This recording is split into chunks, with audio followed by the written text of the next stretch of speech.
Questa è l'idea, no? Cioè che la biblioteca mi sovrasti. Forse ti puoi anche allontanare. Oh. Quando sono nata, mio padre aveva già avuto tante vite. Victoria, Colombia Britannica, e dopo Seattle, Canada. Parigi, Svezia, Berlino e il Circolo Polare Artico. Costanza, volevo chiederti subito qual è stato il primissimo input che ti ha portato poi a fare questa storia, cioè ci si innamora sempre ad un certo punto e si capisce che c'è l'esigenza di farlo. Per quanto... Quando penso al cassetto segreto non penso all'input che mi ha fatto innamorare dell'idea di fare il film. Penso piuttosto al fatto che il film è arrivato man mano che filmavo e io in realtà filmavo per testimoniare quello che succedeva nella mia casa e quindi poi piano piano mi sono resa conto che lo stavo già facendo il film. Ma non c'è stato il momento, sai, quella scintilla che ti dice adesso voglio fare il film. No.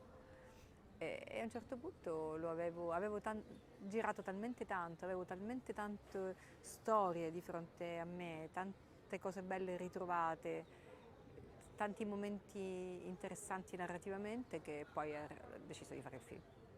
E dal punto di vista emotivo tu hai spesso detto che ti sei comunque divertita tanto, però ti chiedo, ci sono stati dei momenti difficili in fase di montaggio, di ricerca, anche dal punto di vista emotivo? Il sentimento prevalente quando facevo questo film è stato certo quello del divertimento, perché è stato come lo sguardo di bambina che scopre le cose del padre, no? Quindi ti riconnetti con quella te piccola che apre i cassetti, trova le macchine fotografiche, gioca con le bobine, no? Col proiettore, eccetera.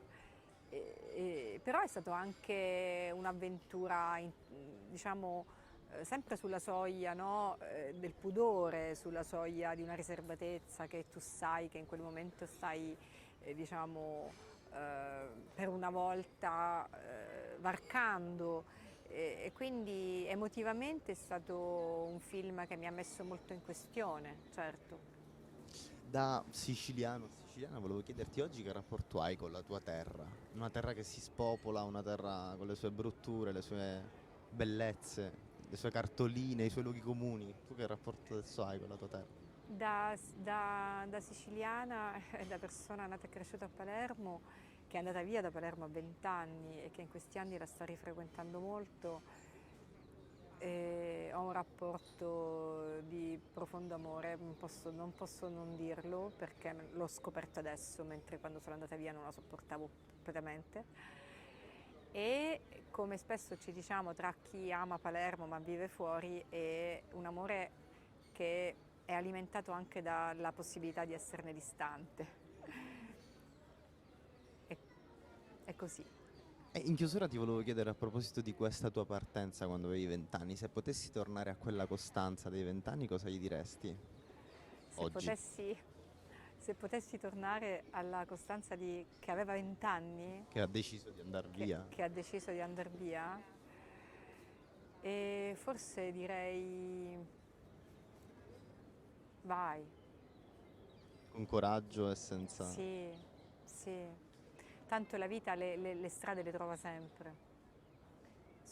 Questa esperienza per esempio di questo film e di questo lavoro che ho fatto sulla biblioteca di mio padre e l'aver deciso di donare alla regione siciliana tutto questo mi riconnette profondamente con una memoria antica, con la lingua madre in qualche modo, no?